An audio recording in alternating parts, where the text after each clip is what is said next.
welcome to RC Video Reviews. For those of you who are comfortable with electronics, this video is going to be no great shakes, but for those of you who aren't sure or you just want to see before you cut into the cable on your $560 goggles, I figured I'd be the guinea pig. Now, before we get started, I already made myself another adapter and I verified it works. So the input voltage on the DJI goggles is 7 to 17 volts. So I've got a 3-cell battery connected to an XT60. I just found a donor and connected the positive and negative leads to the XT60, and I did verify, and I'll show you guys real quick just to show you, but I did verify the voltage. Sometimes these things can be inverted. Not all the times, not common, but it can happen.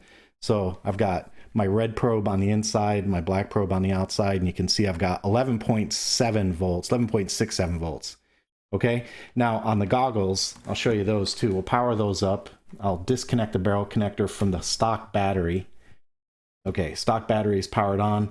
I'll put my probe inside and there we go. And here's the negative connection and you can see 7.5 volts. Now the weird thing is they say they recommend a 4-cell battery if you're using an external battery to power these things. So what I really wanted to share with you there is the voltage is 7 volts on the stock battery. This is the stock DJI battery that comes with it. And the polarity is positive is on the inside pin, ground is on the outside. Okay, that's the main thing I wanted to show you. And then just to show you that it works, I'll go ahead and disconnect the DJI battery. Oh, I already did that. And I'll connect up my battery and hopefully you'll see inside maybe a little burst of light. Yeah, there you go. There's the light. So no problems running this. I also verified the digidapter provides step-down voltage to the module bay. In my case, the TBS Fusion only has an input voltage of 5 volts, but the digidapter does provide that. So I'll go ahead and connect that real quick too, just so you can see that working. And there you go, no smoke. Okay, now before you go any further, guys, this is a mod. Okay, you're cutting into your goggles, and if you mess it up, own it. Don't cry to me. I'm showing you what I see, and I'm showing you how it works. So I'm just telling you, don't do it if you're not comfortable doing this kind of work, right? But here's the problem I'm trying to solve, in case you're wondering, is this cable is a mess. This thing, it's a mess. Now it's kind of handy, I guess, if you want to carry your battery in your pocket. I get that, but I don't. I want mine on my head strap, and because of that, I'm dealing with all this extra cable. Now, one other thing I'll tell you in my risk aversion plan is that I waited until I found these cables back in stock before I cut mine, but I should have thought about it. It was not too hard to make a DC cable. So I've got this as a backup, and that way at the field, if my DJI battery ever gets low, I can easily put another LiPo on the charger and just switch over to a LiPo battery, no problem. Okay, so let's just get on with it.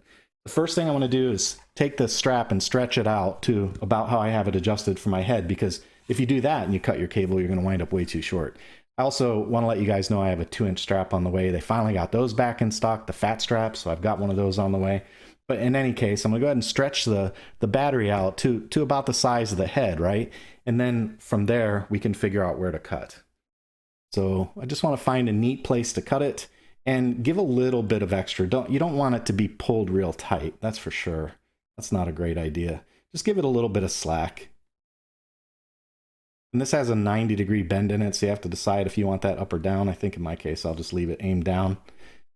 Okay, so there we go.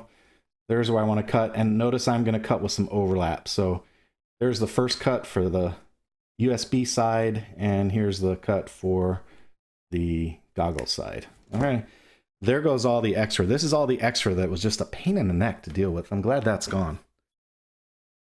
Okay, so we don't need the goggles right now. We'll set those aside. And all I'm going to do is create a splice. Now again, for those of you who are comfortable doing electrical work, you're probably yawning going, oh boy, this is boring. But you know, for some people, it's not a very comforting thing to start cutting into cables if you don't know what's underneath. So I figured I would show you what's underneath. All right, so when you have this heavy sheathing outside, I like to do a little trick where I just take a blade and put it on the sheathing and just roll the sheathing, and that'll help cut the sheathing without doing too much damage, hopefully, to the wires underneath. Okay, so there we go. There's one wire with the sheath removed, and it looks like we have a ground wire around the outside and a power wire around the center. So all I'm trying to do right now is separate the ground and the hot wire. So just a piece of heat shrink for the outer tube when that's done.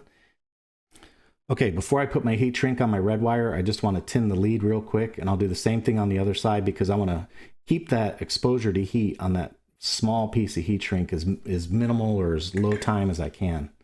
Okay, after tinning, we'll go ahead and put the heat shrink on, and then I'm going to set this down, use a little bit of weight to hold that in place for me, and then we'll just connect these two red wires real quick there.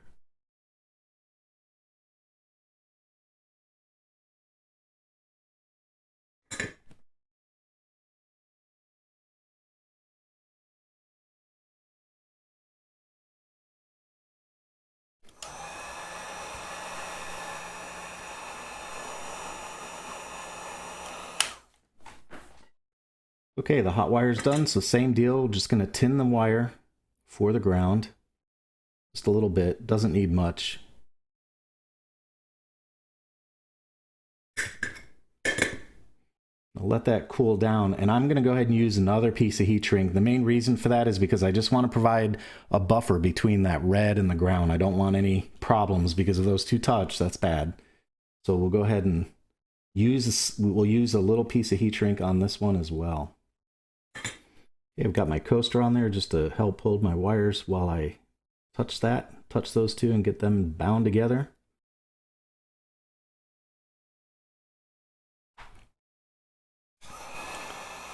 Shrink that down. Before I seal up the splice, I want to do a quick little test. So I'll connect the battery, turn that on, and then we'll get the voltmeter and just check our work. We should see 7 volts with the positive on the inside. And there we go. So it looks good. We've got a good electrical connection, no shorts, power's been applied, so everything looks good.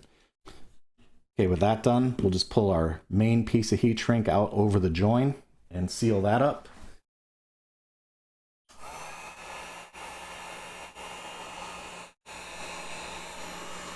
Positive on the inside, negative on the outside, no continuity. I'll turn the voltmeter on, run the battery one more time, and check the voltage again, and I've got 7.57. So everything looks good. Now we can connect it to the goggles. All right, I've got my battery pack mounted on the goggle strap again, and I'll just connect it to the goggles. I heard them power up, everything looks good. Last thing I'll do is wrap a little Velcro strap around that cable just to hold it in place and keep it from flopping around.